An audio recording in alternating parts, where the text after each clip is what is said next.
See you later. It's perfect, right? We'll go back not too far in this history, and people like McEnroe were playing singles and doubles semis every week of the year. How do you view tomorrow, doing singles and doubles? Honestly, I mean, it's something you used to do all the time back in the day, in juniors anyways. You would even play 2-3 singles matches in the same day. And in the beginning of my career, I was playing mostly doubles, even doubles qualifying as well. And you just got to be physically in shape for it, The thing is that it's a trend also started, when it became more and more physical and the conditions started to slow down on tour, that actually more and more of the top guys wouldn't play singles anymore, and that then you felt there was a competitive advantage for those who didn't play for the singles than against those who did play. And that's then that's why we have the situation we have today, where mostly only doubles players play doubles and the singles guy plays singles, and once in a while when it suits the schedule we jump into the doubles action a bit. But I quite enjoy it, I must say, even though I used to really love it when I was, coming up on tour. I was learning a lot, serve volleying, just learning the tactics of doubles, and it was played a bit different than it was today. Now it's quite a powerful doubles, the way it's played. It's exciting because you just don't know the outcome, and that's why I think many people should come out and support the doubles. Do you think when you play on such a quick court, a fast court, your level of confidence is higher? Not necessarily, because obviously the margins are smaller on a quicker court, because if, like, let's say the first game, I do get broken because he hits a few good shots and maybe I serve one, maybe maximum two serves not perfect, you're right away in trouble, which on a slower court is not going to happen that quickly. So I feel probably a bit more confident on a slower court against the normal player. Against the top guys, they can also play very well on the faster courts as well. So I just think the margins are smaller overall on a quicker court. But tonight I felt very good against Matosevic, who can play very dangerous. He's got a good enough serve, he's got a good enough return as well. But I was able to control most of the match except the very beginning, and for that I'm very happy. How do you find playing a match like that with such a fanatical little corner of fans on his side?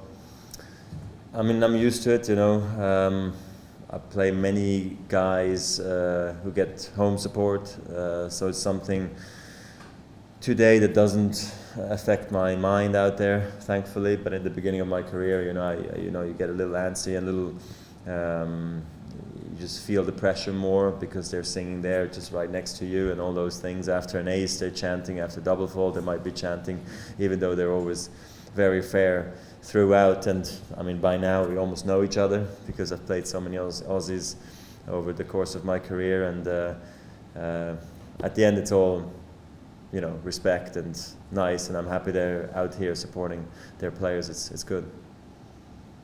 How do you think Charlie will speak today?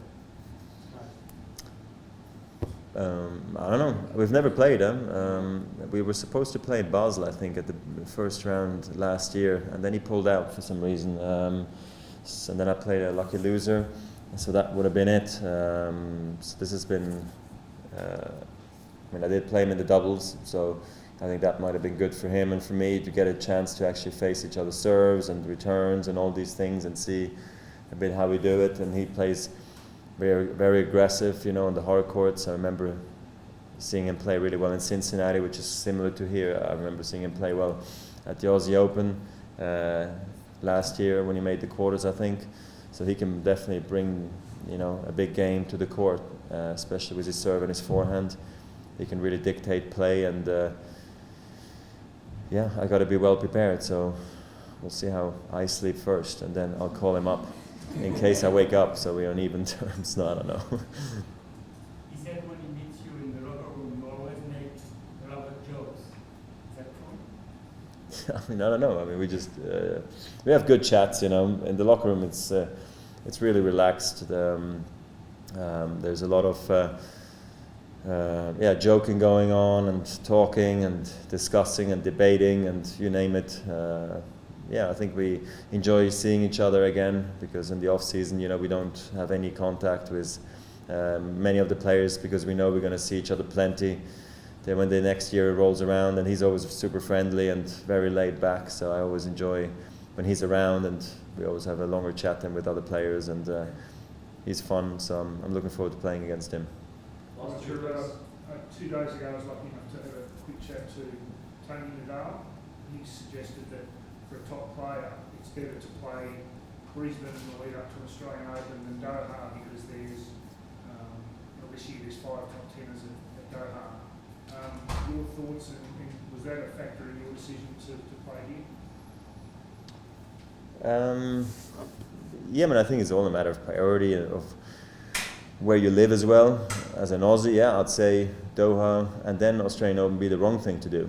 But if you're Qatari, then I'd say it's better to play Doha and then the Australian Open probably. So it depends on where you come from. So I wonder then why his nephew's playing Abu Dhabi against all top 10 players and then goes play Doha, you know. So I don't quite understand what he's trying to say. But I think this is a great preparation. So there's no doubt about it. Now I've seen it for the first time, being here myself, and I think it's a great preparation.